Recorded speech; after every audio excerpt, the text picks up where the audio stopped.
are officially recording. So yeah, I sent out a couple of emails last night that pertaining to some upcoming things. One off is that you're, um, like I said on Tuesday, you do have an extension till Sunday on the challenge number 5. I've extended that to the 12th, but also, of course, the end of your 14-day challenge is coming up. But that reflection sheet is not due till next week. So, which made me think about the importance of extending that challenge 5 to anybody that needs it. Plus your 2 peer comments. Don't forget about the 2 peer comments. Anytime we have a discussion board, there's always a sort of an expectation to at least give 2 peer comments. There's yeah, it's just standard for my classes. Sometimes I have three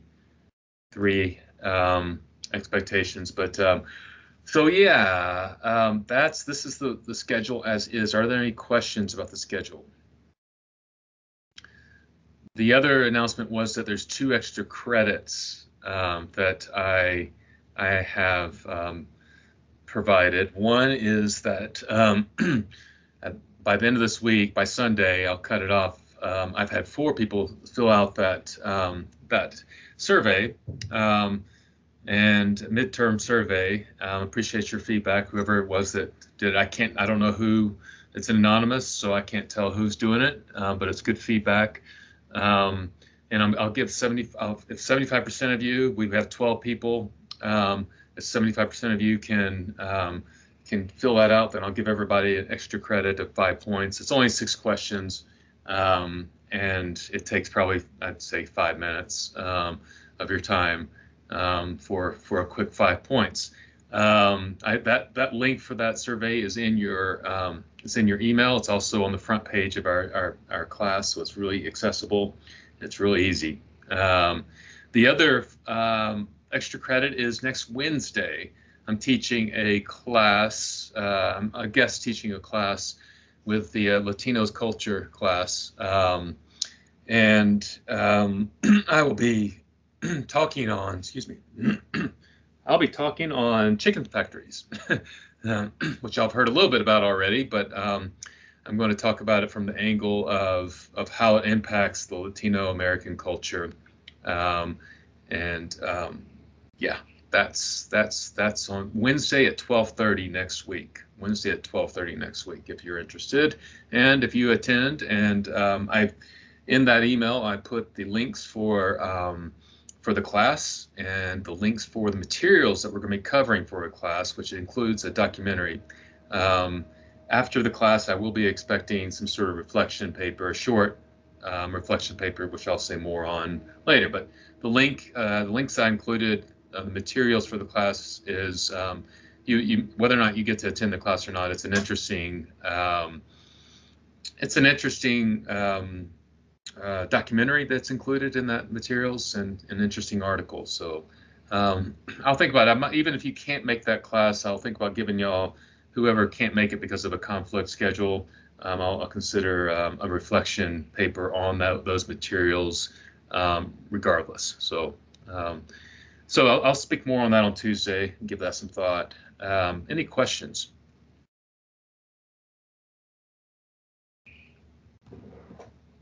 Okay.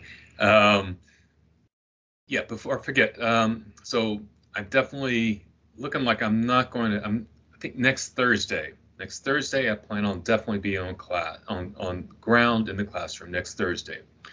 My girls go back to school. Well, they both are with COVID, of course. So there's our youngest tested positive. It's strange because she was having very mild symptoms. She was testing negative up till yesterday, and she was gonna, if she never tested positive, we were have to keep her out of class or going out of the school till the 21st. But if she tested positive, she gets to go back earlier, much earlier, which I don't know exactly, but it's next Wednesday actually. So it's bizarre, but as because the other one has been tested positive, the youngest one, if she doesn't test positive, she could eventually test positive all the way up to the window, a certain window, of course. So it's good that she went in and got it actually for getting her back in class. But she's, of course, nobody wants COVID. But anyway, so that's what we're looking at next Thursday, getting back in the classroom. I'll plan on Tuesday doing a virtual link again. Any questions? All right, so let's carry on. We're in the middle of, whether you know it or not, we've been talking. We're in chapter 6, and I'm going to talk about the challenge of chapter 6 or lesson 6 in a minute. But we're talking about individualism and the individual self and the construction of the self in Western culture, and we've been talking about the dynamics of a gift-giving society versus a commodity consumerism society. In a gift-giving society, there is a giving until you don't have any really thing to give. If you have something to give, giving is part of creating relationships. Commodity is about buying things to create an identity out of purchasing. And that is, in essence, the breakdown of the difference between these two different cultures. So this notion of exchange is really important when we really talk about the difference between these two. There's 3 different types of exchanges that anthropologists address. And this is not in your text, but this is something that I used to teach. I'm bringing it back just to highlight this notion of relationship. A generalized reciprocity exchange, that is, when you give something or when you buy something or you sell something, it is when we talk about generalized versus balanced versus negative. Generalized, you're not expecting anything in return. You're giving to create a relationship. That's the return. Actually, is the relationship. It's you have, in a sense, when you do give something, you do know that you're creating a relationship that will eventually give back, but you're not expecting it at any time in a certain time frame or in a certain quantity. It's generalized. It's like when you help your neighbor with a task. You know, you're kind of investing in a relationship. It's not something that you want like a profit off of, right? So a balanced one is actually when you give and you do expect something to return eventually, and there is some sort of time restraint on that. There's some sort of specific value. Think of the gift exchange and during people who practice Christmas. They bring, what is it called? One reference is Chinese gift giving, but I don't like that reference. But what is the other term for it? There's another term for it, but you have like a $5 gift everybody's supposed to give each other, and so it's a specified value, and it's a timeliness. So that is balanced. There is some sort of, but both of these, balanced and generalized, they're expecting that the main importance is there creates an interdependency between people who exchange in this way. Negative, on the other hand, is profits. And negative is most associated with how we exchange with people who are in the other camp, or strangers completely. These are profits. When you are working your labor, you are giving your labor, but your employer is making a profit off your labor. That's a negative relationship. Somebody is getting the lower end of the exchange. So negative, balanced, generalized, and of course we live through in our culture it's a negative dynamic. So the consumer culture, advertisements shape our identities and happiness. We buy items to wear them and to identify with certain companies. This has happened this has happened for really 1950s and 60s when TV came about. It really became very prevalent. But in the 1980s, we saw it really taken to different levels. And this is a psychologist that we're seeing here. This is part of the same documentary that you can find, actually, really interesting one called The Cola Conquest. And it is pretty, I think it's 3 parts, but I'm just showing a couple clips that are indicative of what we're talking about.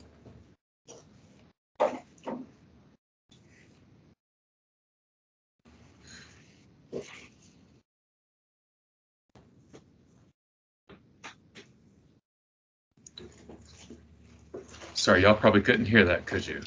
I forgot to turn the sound on for you. There you go. Something that I came to recognize in my work with patients, as they would talk about what their troubles were about their lives, occasionally they would refer to something they'd seen in a commercial. And I didn't really pay much attention to it until I had work with, I just call her Amy, it's not her real name. And she referenced that she wasn't part of the Pepsi generation at one point. She felt like she had never been part of the youth generation that was singing and dancing and having a fun. Well, sorry. Something that I'm not there. I wish I could live in harmony. You know, I wish the world were this kind of place. Yes, if only, but there's that gap. I mean, you don't get there through drinking Coke. Always Coca-Cola. So sorry about that. I cannot touch any buttons when a video is going on, obviously. So we start to really conflate our notion of self with what we are seeing in the commercial realm. And it is, you know, we have, in a sense, we have not necessarily sold out, but our highest values are intermixing with capitalistic commercial enterprises. This is obviously a take on the Last Supper of the Christian story that is intermixing. There you have Jesus on the left of Ronald McDonald. So this is definitely, you know, it's fascinating to look at the use of religiosity and religious dimensions within commercial tones. So anthropologist Sidney Mintz, who's thought to be the father of food anthropology, talks about this subject in this documentary, which makes some really interesting points.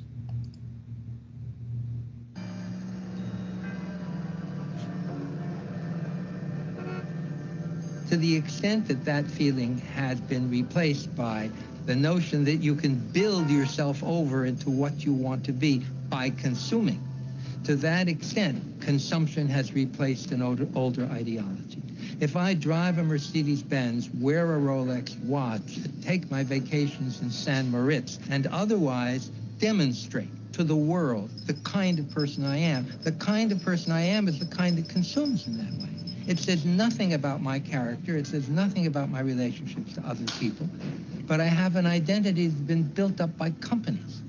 And yeah, that's where consumerism takes us. And it is, in this sense, a new religion. So yes, he drives it on home. It's interesting that, look at the buildings there. Joseph Campbell once said that you can tell where society's values are by looking at their tallest buildings. And in the medieval times, it was the church.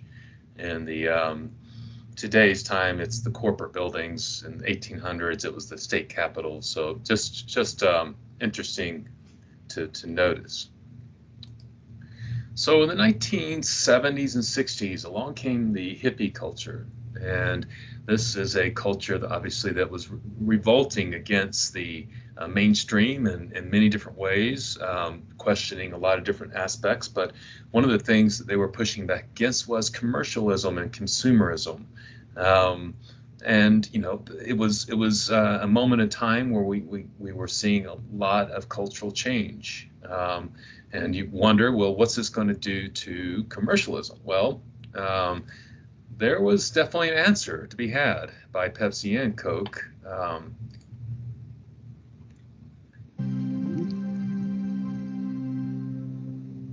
I'd like to buy the world a home and furnish it with love. But Coca-Cola's most important ingredient cannot be kept in a vault. So white turtle doves. The camera is panning to these happy, beatific faces. They're filled with the spirit. And keep it company. They're all very prayerful. There's a very strong conformity of purpose. It's uniting all peoples. There is one God, and that God is Coke.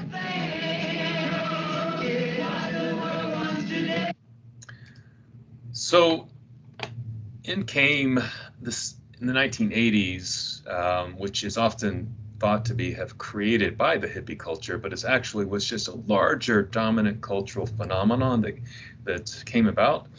The new individualism is what they refer to it as. And there was a study that was done that cross-generationally compared people's understanding of themselves. In 1950s to the 1970s, the answer to the question of do you want to stand out was about 3% of the population, and by the 1980s, we're talking about 80%. It's completely changeover of wanting to be a individual expression, to have an individual expression of standing out. So this growth of the consumer culture, 1960s was this rebellious time period, but commercialism and consumerism and the private industry totally had a response to it. And what they did was they became more flexible, more specialized in their marketing techniques, faster, cheaper, flexible. And that really, for a long time, industry was, make one type of car for one type of population, another type of car for another type of population, and it wasn't very flexible necessarily, and but it really, over the years, we've gone more towards what's called a post-demographic consumerist culture, which is led to lifestyle marketing. And this began, like I said, in 1980s, 90s. It did it very rudimentary in a sense, but today now it has taken it to new heights with the social media, the predatorial tactics of how they take what we like from our social media and our pursuit on Google and whatnot. So this lifestyle marketing, you have evidence of it all over the place. It's really, I'm going to skip over these videos, but you look at videos in which the Macs versus the PC, especially early on, Mac culture was really trying to establish that we are the cool ones, and this is entertaining enough. Let me do it. Hello, I'm a Mac. And I'm a PC. Action! Action! Action! Gesundheit, you okay? No, I'm not okay. I have that virus that's going around. Oh, yeah. In fact, you better stay back. This one's a doozy. That's okay, I'll be fine. No, do not be a hero. Last year, there were 114,000 known viruses for PCs. PCs, not Macs. So you just grab this. I think I got a crash. Hey, if you feel like... So, yeah, this is pre-COVID, of course. Way pre-COVID. Yeah, so it's definitely lots out there about lifestyle.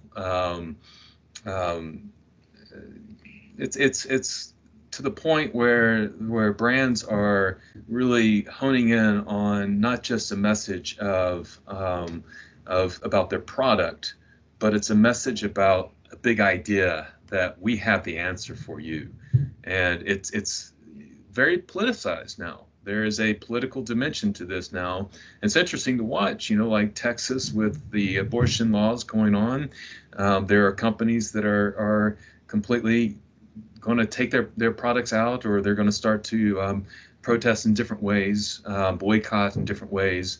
So companies are selling big ideas to create, in a sense, a brand, a tribal brand, which is kind of Nike takes it to a great extent of making affirming the self and saying that, you know, you have no limits, and if you buy our product, we will help you get there. You know, Coca-Cola, buy happiness. You buy a Coke, drink a Coke, and you receive happiness. And so here we go back to that root, the beginning of these slides were from Tuesday, where we asked about the question of the self-realized. And generally speaking, we have this notion of the self being alone, afraid, vulnerable, incomplete. Well, we can complete ourselves by buying products. Our commercials, you know, that it's the answer for us. Advertisements shape our identities, and happiness by identity, by buying their product. Consumer, we connect through consumption rather than connecting to consume. So the gift-giving society, they give gifts in order to create connections. And in a sense, you give to be able to create a bank for yourself of relationships. We consume, we create identity for ourselves to connect with others, to identify with others. So yeah, I think I will. The question is, how can this be different? Well, you know, it's we go back to chapter 4 a little bit and look at languaging. You know, it's religions for this chapter, chapter 6, we look at. I'm sorry, chapter 7, we look at religion. And it's really, you know, the languaging behind religion and some of the phrases of religions offer you a different approach. In India and Hinduism, they have this notion of you already have what you are looking for. In Buddhism, there's the poem of, is this food, when they sit down to eat, in this food I see clearly the presence of the entire universe supporting my existence. They also have this notion of I arrived home, I am complete, in other words. In Taoist, they have this notion of the self just so, this notion of accepting the self as is. I'm not saying we need to all run off to be Buddhists and Taoists, but this is something that we change our language and change our framework of how we perceive the world through our language can shift how we act in the world. And any questions about this? I'm going to jump over to the other chapter 6 PowerPoint.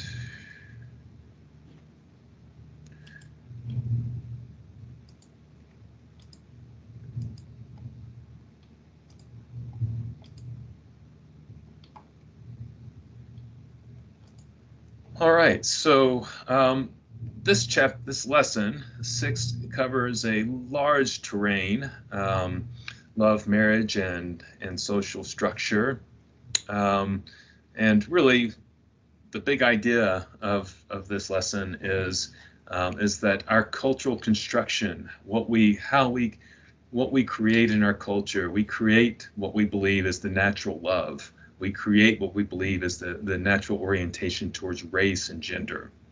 And Tuesday next week, we're going to look at race and gender. Today, we're going to look at love, and the question of love and how we make love stay. So the challenge 6 for you is to make yourself uncomfortable. This will be a fun one. If you like discomfort. So the challenge is for you to experience different, to put yourself in an uncomfortable position, situation, so you can experience a different culture in some way. And so you want to go into a culture for at least 1 hour that is outside of your own culture. And that is going to be some sort of experience that you have to. Each individual is going to have a different level of comfort, right? So it's for you to decide.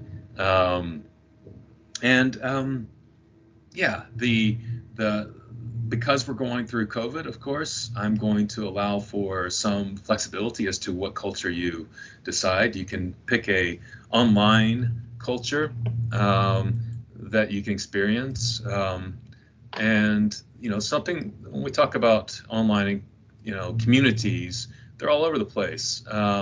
You could consider if you are a meat eater, thinking of a vegan community, cosplay gamers, a lot of people are going to probably go towards maybe religion. But experience an online community if that's what you decide to do, and go in and experience it for an hour. And then write up a thick description of it. What is a thick description? A thick description is a very detailed analysis of your experience. I'll give you an example here in a minute. But it is what anthropologists do in field work. They make some people will sit there with their pen and paper as they're experiencing it.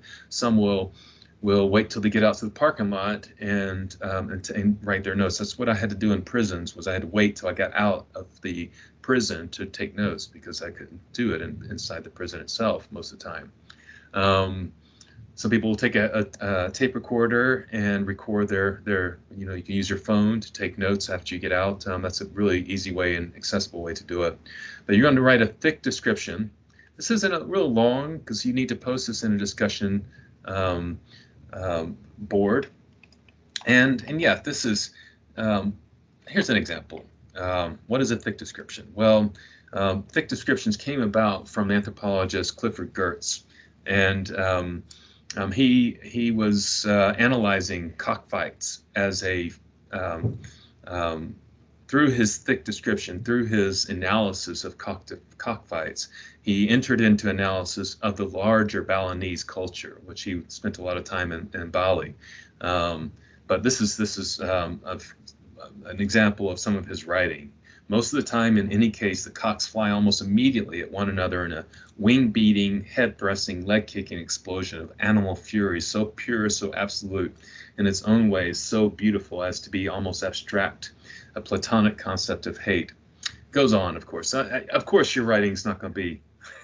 This is Clifford Geertz was a poet in his writing, and but the description is something that you can take upon and aspire towards this kind of detail of what you experience. So yeah, any questions about that? Any questions about thick description? So you're also going to post at least one image. You can do a photo. You can do multiple images if you want to, but at least one image that represents your experience. So this is not due till next Wednesday.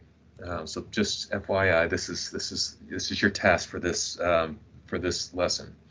I want to also bring forward the rubric, which is in your syllabus, and it's pasted into each of the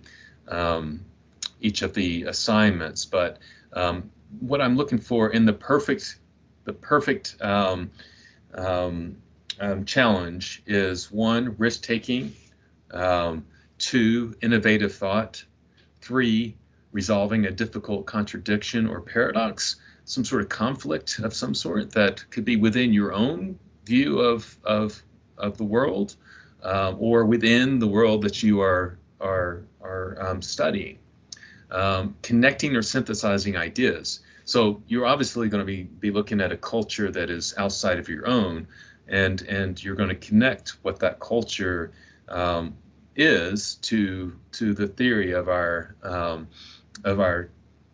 study. in this class. So connecting and synthesizing ideas. Typically, we're talking about theory or just concepts of anthropology to what you are seeing in the world. Okay. Any questions about this rubric?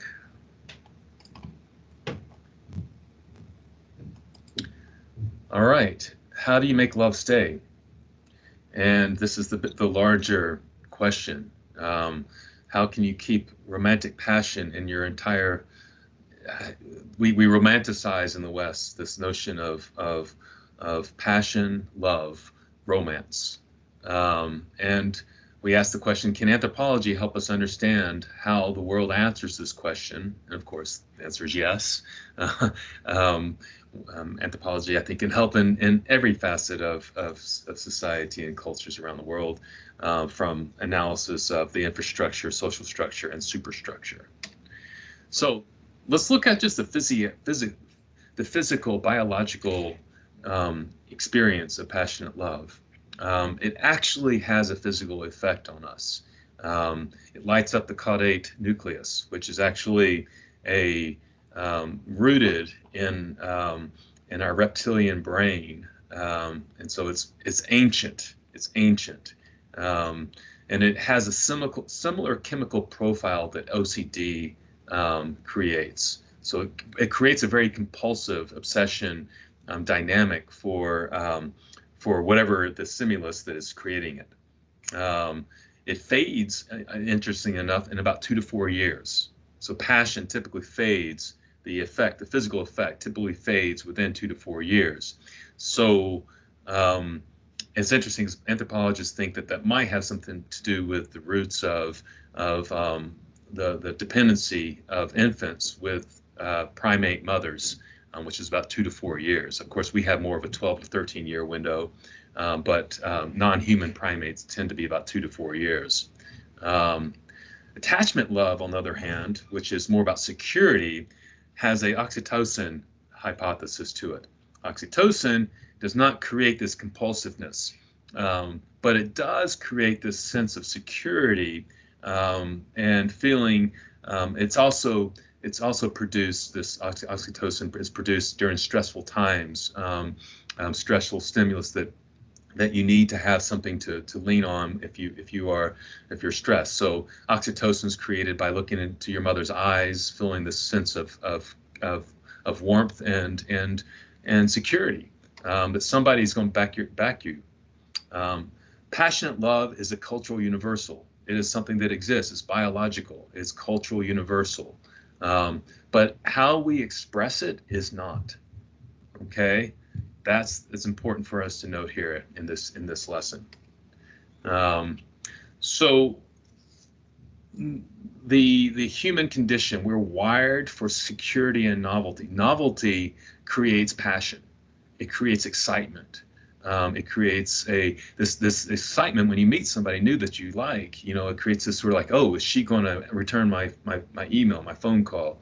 Are they going to be? Are they going to like me also? It's kind of this fear, this exciting at the same time, but at the same time we seek security and comfort, and the two tend to, when we want to nail down a relationship after we initiate it. We want it to be secured. We want it to have it for the long term, and so we want security in it. So passion is high when security is low. Security undermines passion in a sense, and passion is low when security is high. So they kind of work against each other, but we need both. We need both security and we need passion. The paradox is just difficult for these two things exist, but we look for it to exist in our relationships, in our significant others, right? So it's something that it's a setup for some problems. Most people, 70 to 80% of the cultures around the world do not expect the two to coexist. We are unique in this expectation. So passion is something that security is something that has a couple dimensions to it. We find security in friendship, community, economic support. Security is something that is got, for each of us, we have a different understanding for what makes us feel secure, right? But generally speaking, intimacy, friendship, community, economic support, we need to have that stability in our lives to feel secured.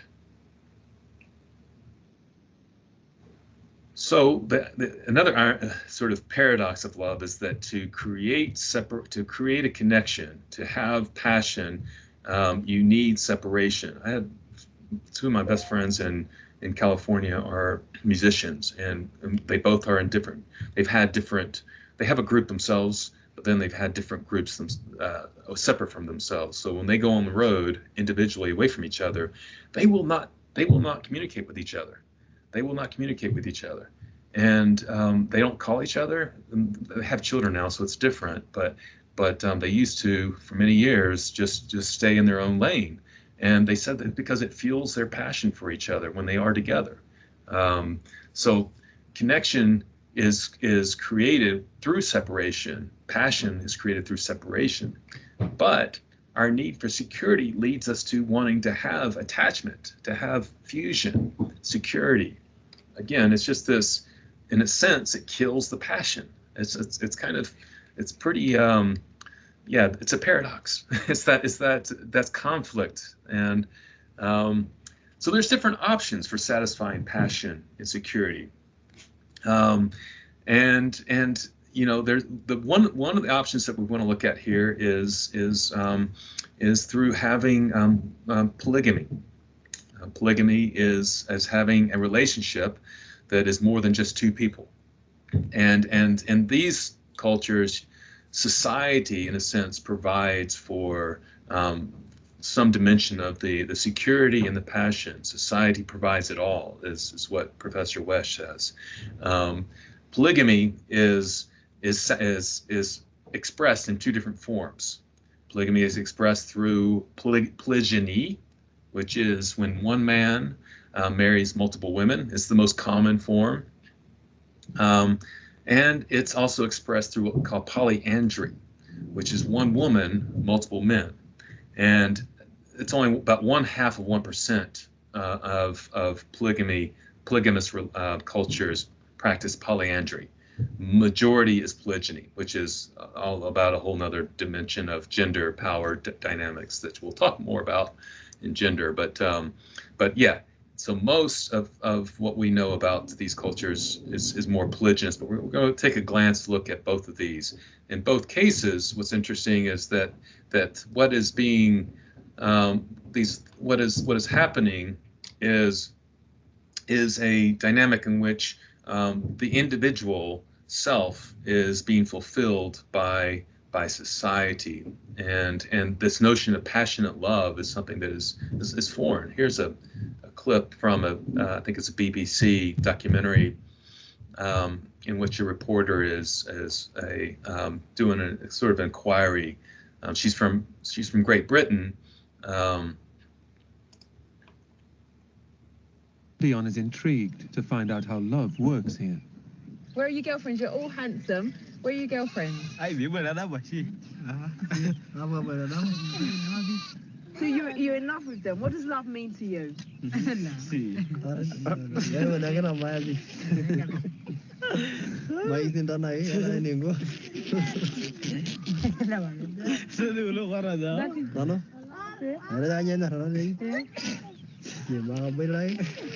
So when you do get married, are you going to take more than one wife or just one wife?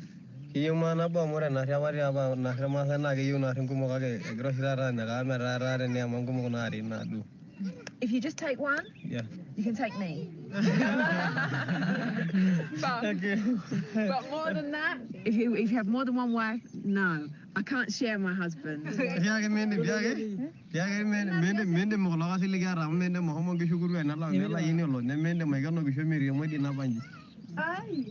Nala Mala wants to convince Dion. So this is foreign to us, right? This is strange to us. Like I said, as cultures around the world practice similar expressions of love like this, and they receive their warmth and their connection is found in and not necessarily in their partner, but in their community and family around them. They have a rich social life, a rich kinship life that satisfies that intense passion, that intense or security, one or the other. But it's not all built into one person. So polygyny is typically, when you find polygynous cultures, typically it's sisters, but not always sisters, that marry the same man. But when it is sisters, it's called sororal polygyny. And there's different advantages to this. Like in Africa, where you have more women than men, there's a male shortage, so it allows for women to all have a man. It is also built on economic exchange and prestige in different cultures around the world. And it's associated with patriarchy for a reason. The more wives you have, the more prestige you have. And it also, and this is something that is it's even more difficult, I think, for us to cope with, is this notion of labor that women create. If you have more wives, you have more babies, you have more labor. It's in a sense, it's like an economic exchange. It's an economic arrangement through marriage. So you create security through these through these expressions. And then the other form is when you have a one wife, one woman with multiple men. This, like I said, is a much smaller percentage of cultures that practice this. The ones that do typically live in areas of the world where you have a shortage of space. You have a shortage of resources, and also you have a shortage of women, where women are not as valued. So there's more male births. There are more boys that are kept. To be honest with you, so there is a dimension there that is associated again with patriarchy. But when there's this shortage of men, then this is a way to secure for. Shortage of women. This is a way for the women that do live to adulthood to have husbands. It limits the population growth. So you only have a woman can only give birth so frequently. So it creates a dimension of birth control. Always one man at home too, when typically the type of work that men do in these cultures sends them away from the home. Typically they're pastoralists, they work with animals and they stay away for days. So there's a male economic cooperation associated with this. It solidifies inheritance and land wealth. With multiple wives, you keep having babies, and it just creates a growth of population that's just off the charts. But for polyandry, it really diminishes the number of babies that can be had, of course. In Venezuela, they practice this, and the Bare people, and they actually have studies that show that the kids that have multiple dads tend to have a better success for living to an adulthood versus one that only has one dad. And so it's a community of dads they don't know whose child it is. That's another thing that's really interesting, is they don't know who is whose kid belongs to who. And so they all care for the kids as if they're their own. So a lot more security for the children. Any questions about polygyny or polygamy?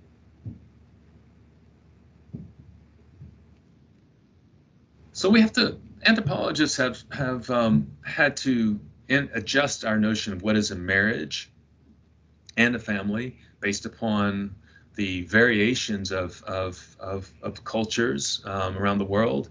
And Bon Villain is actually the textbook I used to teach. She had this definition, And the one that Michael Wesch uses, I prefer because it includes a dimension of what we're talking about here. A union between two or more people that establishes certain rights and obligations between the people themselves, and between them and their children, and between them and their in-laws. So this is including this notion of extended family and kinship ties, which is really something that, when we get married, okay, you want to get to know who your in-laws are going to be, but that's kind of like an afterthought. It's more about your individual relationship, and then you can go, okay, yeah, he or she are okay, they're okay, and let's go meet the family now. So arranged marriages is another way to deal with this problem with passion and security. Arranged marriages actually are, you take the passion altogether out of it.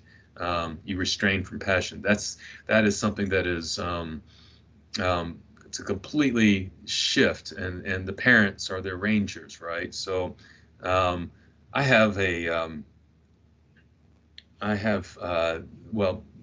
Mike Wesch actually, I believe, highlights this in his book. I found this documentary on our website. We have on our website, our library's website, we have a new, it's called Canvas. We have a new database of documentaries and videos that I highly recommend everybody check out. This is the trailer, which we'll watch a minute of.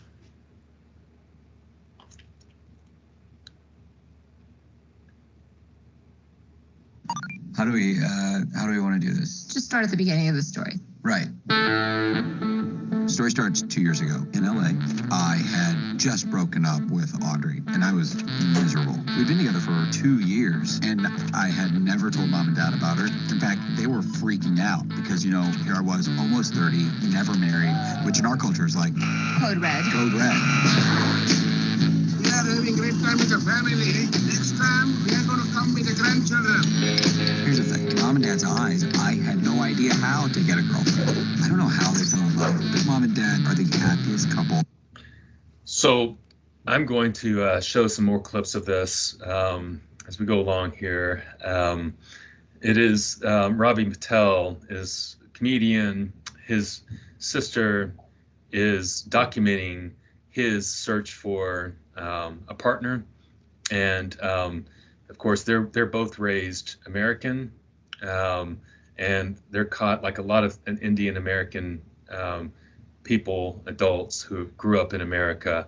They're caught in between worlds of both the world of passion love and the world of arranged love. So this is just a beautiful demonstration of what they go through.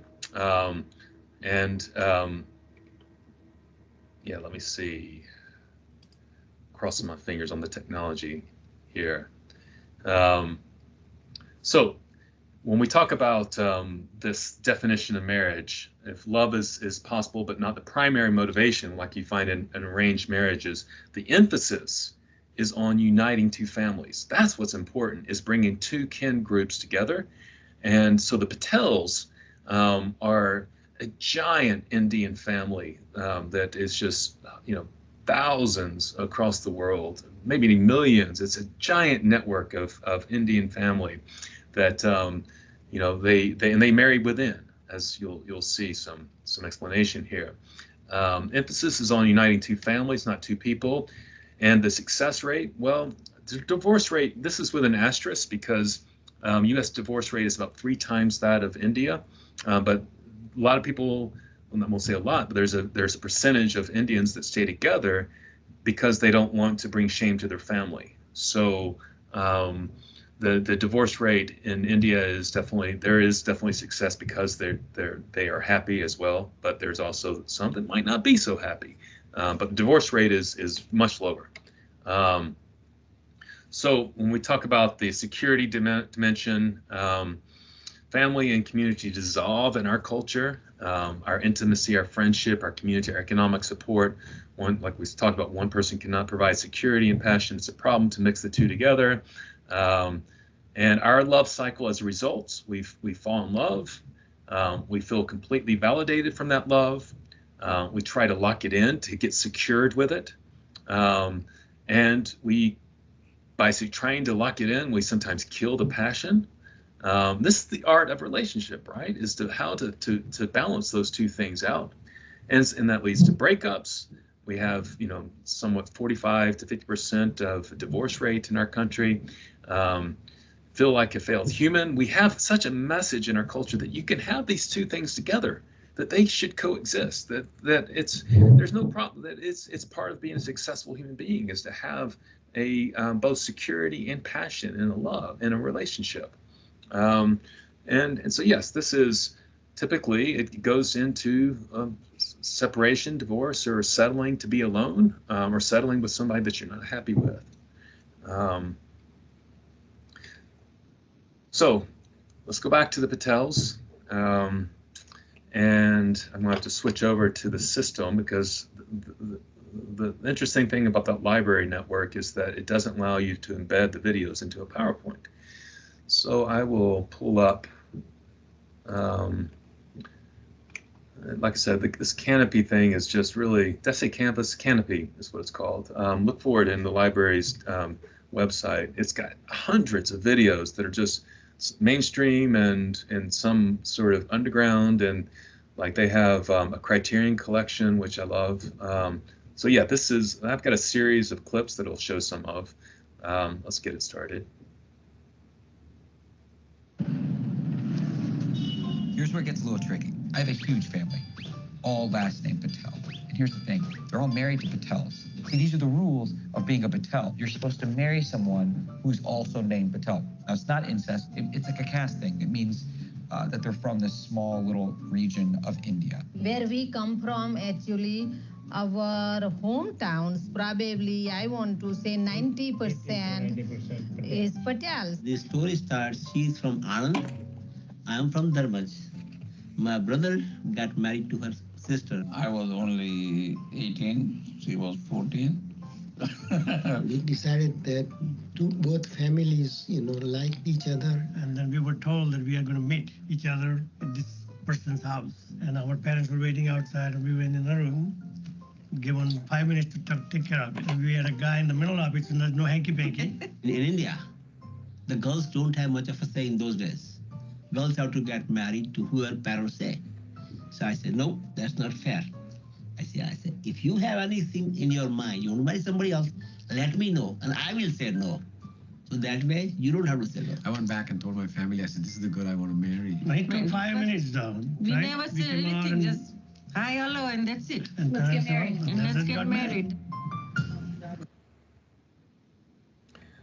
So that was the plan.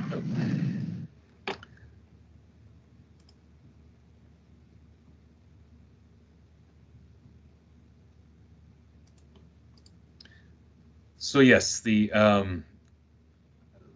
interesting dimension of each of those couples, which are all part of Ravi's family, aunts and uncles, had different experiences of their arranged marriage, and he goes into detail about his own first love, and then we'll look at his first love, and then his father's first love, and how that went about. Oops.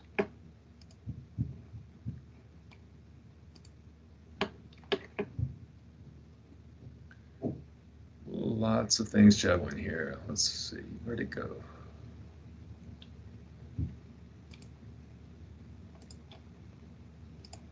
So I was shocked when the first girl I really fell for was Hey, we're on hayride. a redhead from Connecticut. Audrey was my first and only girlfriend, ever. Okay, I look a little weird because I'm on night vision. We're gonna get in trouble. You're really high up. You know, we were pretty serious. Madonna, seems like he's a painter, he's a computer guy. She has so many amazing qualities. I mean, just that she could dance at a drop of a hat for no reason. She has a lot of sensibilities that most 50-year-old mothers have. She loves a good how-to book, any puppy videos. Aw. If there's a video online where people are crying, she's watching it and she's crying too. I mean, we were together for 2 years, and it definitely felt like, okay, it's time to tell Mom and Dad that she exists.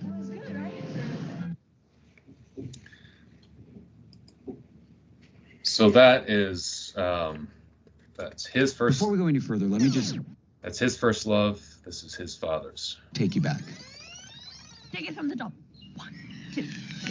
India, 1945. Dad entered the world. 22 years later, Dad's entire village pooled their money to send him to America. You know, I came to America with $8 in my pocket. That's all I had. Look at me now. 1967, Dad enrolled at Michigan Tech. He and 6 other guys from India shared one room and one bank account. You know, I had to look up every word in the dictionary. Every word. Having a weak English lexicon left me feeling lugubrious, acrimonious, cantankerous. I'm sorry, am I being superfluous? Look at me now. 1972, Dad's dad called him and told him, It's time to get married. Dad flew to India, got an arranged marriage, came back with Mom. You know, some people, they date, then they get married. We did it opposite. Look at me now. I don't know how they fell in love, but they are the happiest couple I've ever seen. 1975, you were born. Yep. 3 years later, I was born. I had a very happy childhood, but the older I got, the more I lived a double life. At home, I was Indian Ravi. I spoke Gujarati, hung out with Indians, I watched Indian movies.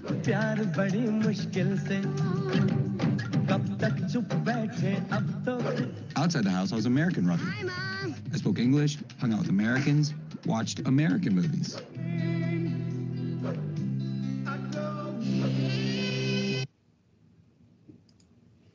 So this notion of romantic love is interesting, because if you go back in time in Western culture, if I find my slide here, go back in time in Western culture, and you find that Europe's relationships were also arranged, and how they managed to deal with it is they had mistresses. Men had mistresses, so they had one secured relationship and one passionate relationship, but also marriages were arranged. So you've got this history that you wonder how it changed. Well, looking at the model of culture, you have social relationships, infrastructure, and superstructure. Kind of look at the actual, of course, development of the structural history to understand it a little bit better. Got the Industrial Revolution, 19th century, 18th to 19th century. And in that Industrial Revolution, you have this increase, we've talked about this increase of division of labor, which created a market economy, which created a value of individualism, the choice of the importance of the choice of freedom, and anami. What is anami? Anybody know what anami is? It's a word that, it's not necessarily something that you hear every day. It's a sense of having lots of choice and not knowing exactly which one to take, and sort of sometimes can lead to stagnation and loneliness. So this experience actually leads to looking for fulfillment in romantic love. So it's a natural go-to of looking for trying to satisfy this incomplete self that we've been talking about. So back to family-oriented India. Gives you an idea of how full their family life is. Next stop was Dad's village. Right. There's literally a pile of crap everywhere you go. You forget how to potty train the cows, right? Dad's village is like the belly of the beast. Right, because we're related to everybody. Yeah, and they all immediately had one question.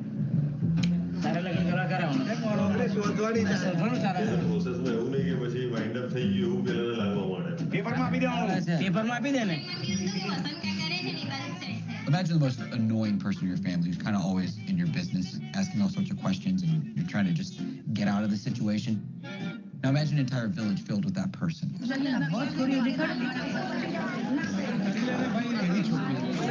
in The Matrix, you know, where that bad guy is like multiplying over and over again.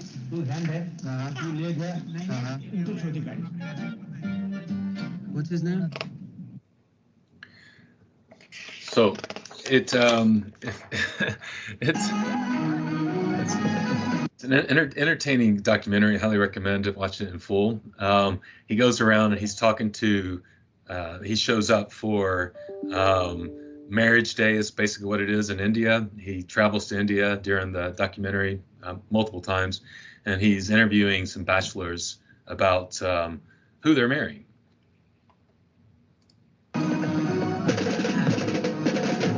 December's actually wedding season in India, meaning Indians from all over the world come to India, not just to meet each other, but To marry. to marry each other. Yeah. Everyone except for us.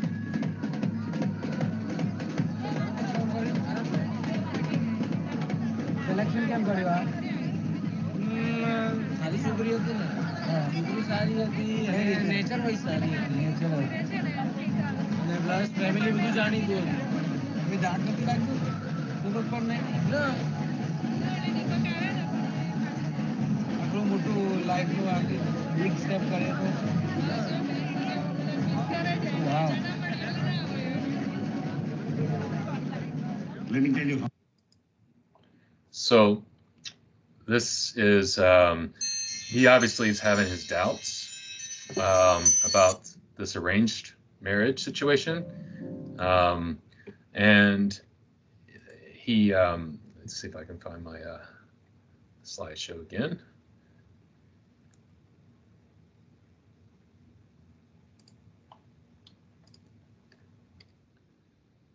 So he's grappling with this notion of this sort of in between worlds that he's been living, and different belief systems, different behaviors, different social structures. This is something we've talked about. 76% of people in India would marry someone if they had the right qualities, even if they weren't in love with them. America, we're talking about 14%. You couldn't get any different cultures. And yes, let's go back to continue. This is kind of how this is him coming to a little bit of a change, a little bit of a transformation of his perspective.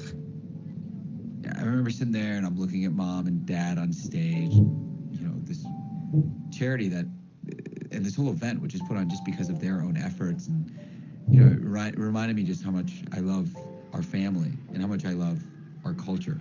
Where we're from.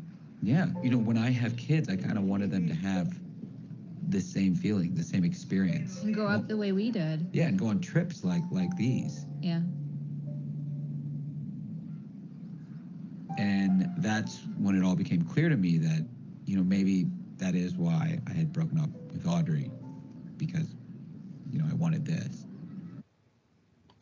So yeah, he broke up with Audrey, and he, like it mentioned, he went 2 years without telling his parents about her, and still in this documentary, he hasn't told them yet. And he does break down and tell them, which is something that plays out a little bit in he does some animation to tell the story.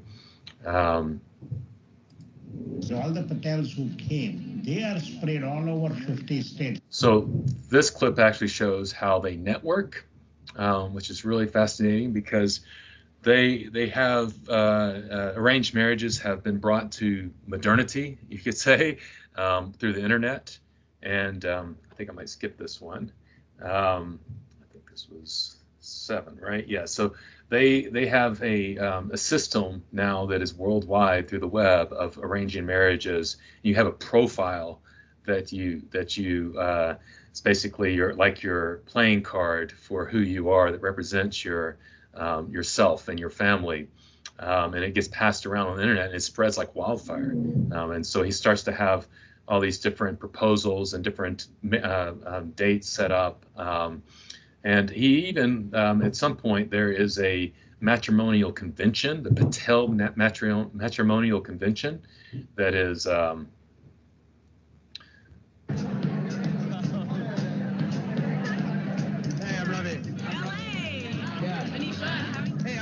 Hey, I'm Ravi. Hey, I'm Ravi. Hey, I'm Ravi. I try to stay away from Canada as much as possible. My mom and dad keep on calling me over and over again. This is exhausting, isn't it? Just doing animal sounds. Is that what you do? You just find other people making your noise? Yeah. Meow. Meow. Hey, I'm Ravi. Nice to meet you. Are you good at this? No. Hey, I'm Ravi. Oh, wait, we already met. Nice to meet you, too. This is fun. It's weird and fun at the same time. Yeah, I think we should do this all the time.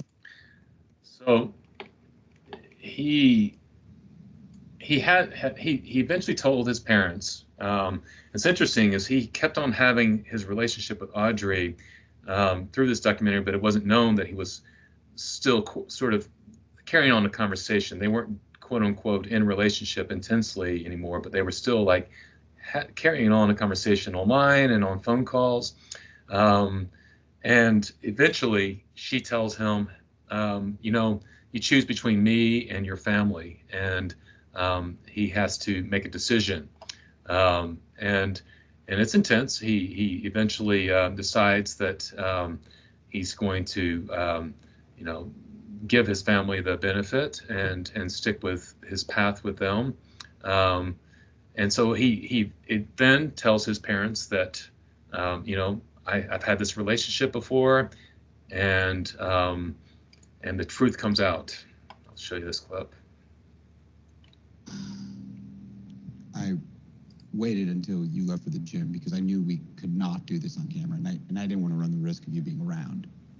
So Mom and Dad were both in the kitchen. Mom was cooking, Dad was reading at a table, and I just sat down and I said, hey, I need to tell you guys something. And I don't know any other way to say this, but before we went to India, I had been dating this girl for 2 years. And I never told you about her, and I'm sorry about that, but we broke up just before the trip. Then Dad looks up and asks, well, wait, so all this biodata stuff, this was a lie? I told him, no, we broke up, but every time I went on a date, I think I was comparing them to Audrey. Mom was just staring at the floor. And then she goes, well, do you still love her? And I just said, I don't know. And then that's when you came home. So, his mom Can I look at the way you're handling this right now? His mom stays pissed at him for a long time, and it's not that he was dating an American woman, but it was more because he didn't tell her, and she felt betrayed, and definitely, Mom had to go through some internal searching, and eventually came around. Let me show this one first. Let me show this one first. The way I look at the way you're handling this right now is I consider the way you're handling this, like, put that camera down right now. I'm completely okay with you guys disapproving of everything. I'm okay with it. Good old sister turns the camera on, pointed a different direction though. I want to go on a record and there's a mature way. Don't use the word you guys. I resent that. No. Listen, let me make it clear. Okay, I'm not saying it to be making you feel good or what. From the bottom of the heart, my happiness is your happiness. I don't give up that easily, my culture, Vasant. You are ready to give up. I am not giving up my culture. It's not like you're losing the culture, Ma. The culture has to adapt to the times, and always, every culture, every generation changes the way culture is. We change. I'm not giving up nothing. Oh, we are giving up. You are not coming out, and I am coming out, Vasant. I am not giving my culture that. So she is represents obviously this plays out very much well how not just Indian but American, any culture from generation to generation changes, and particularly our ideals around relationships is one dynamic that does change, and she does come around, and she says, "I will support." She says at the end, "I just want you to get married, Ravi. Just get married." And so he, in turn, goes back to Audrey and reunites with her, and that is something that when we look at by the way, they reunified, but when this documentary was made, a couple years later afterwards, they broke up. They got married and they divorced. So I think he's actually with he's with an Indian woman now. I haven't read the details, but I think he's with an Indian woman now. But it's interesting. So my last point of this that I want to play out is that when we look at, let me get my PowerPoint back here. Where's my love? There it is. When we look at the self and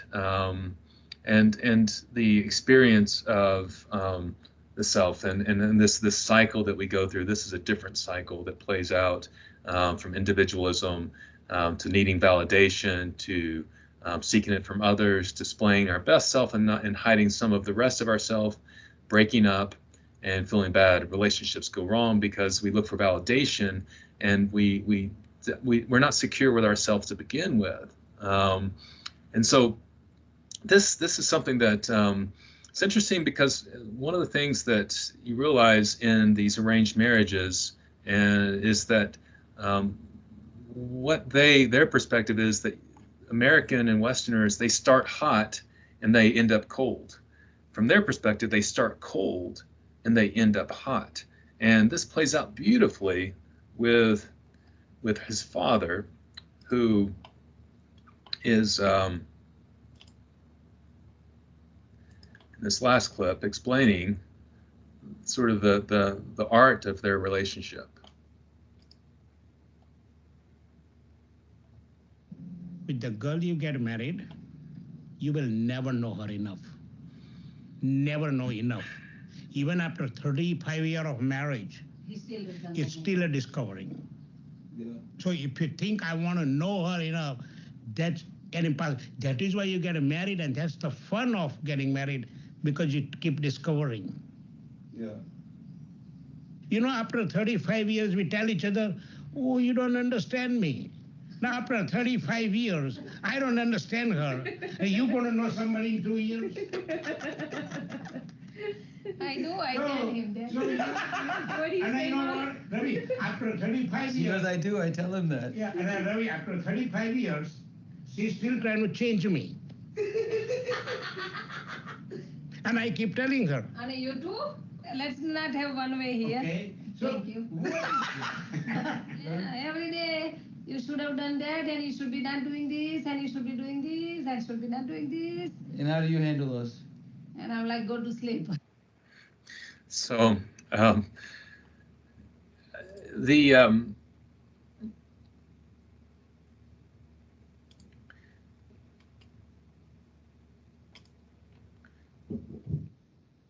So I think our framework of love is one place that we can start, and this notion of falling in love as if it's something that's going to magically take place and it's going to last forever.